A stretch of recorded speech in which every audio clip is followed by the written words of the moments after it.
Bonjour à tous, je suis David Leclerc, votre analyste pour Badger Investor. Voici la mise à jour en vidéo de mon avis concernant l'or. Alors pas grand chose de plus à dire sur l'or, si vous avez suivi la dernière vidéo et les briefings de tous les matins, la phase baissière est là, elle s'est installée. L'objectif des 1573 a été rejoint, et je vous avais déjà prévenu jeudi, encore vendredi, qu'on allait latéraliser sur cette zone, ce qui s'est fait en effet. Vous voyez jeudi un petit rebond pour revenir dans la bande de Bollinger. Et vendredi, on latéralise sur ce niveau des 1573 avec une clôture pour le contrat futur à 1572,8.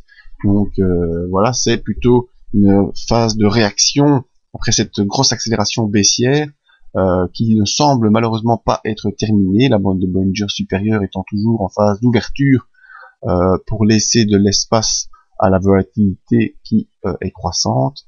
On est toujours sous les moyennes mobiles déjà depuis un bon moment. La phase baissière n'est pas terminée.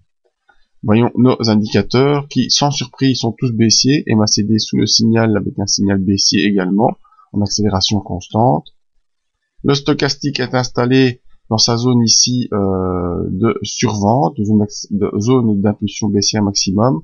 Vous voyez qu'on a pour l'instant un croisement haussier du stochastique au-dessus du signal, le signal qui se redresse. Tant qu'on reste en dessous de 20, eh bien c'est pas vraiment un croisement haussier, en tout cas pas vraiment une impulsion haussière, c'est plutôt un ralentissement de l'impulsion violente qu'il y a eu courant de cette semaine, qui nous donne cette figure de retournement, mais qui doit être confirmée par une sortie au-dessus des 20.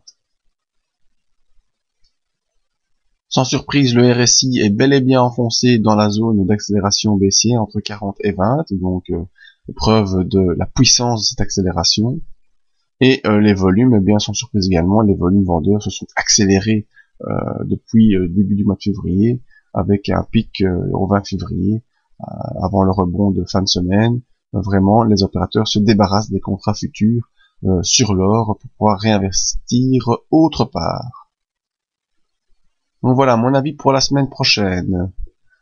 Surveillez toujours cette zone 1573 avec un possible retour ici sur le 1549 qui est l'objectif baissier, qui n'a pas été atteint jeudi. On a un plus bas 1554 alors que l'objectif est 1549, donc il est possible que la semaine prochaine on ait une poursuite de l'impulsion baissière avec ensuite une matérialisation sur le 1549 qui est un support mensuel important.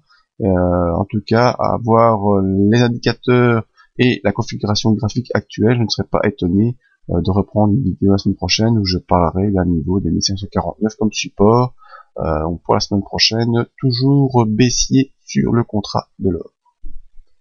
Voilà, vous pouvez nous joindre sur le site pour les autres analyses, la page Facebook pour les mises à jour, et comme vous le savez, ici ce petit mail si vous voulez me joindre pour diverses questions. Merci à tous, à la semaine prochaine.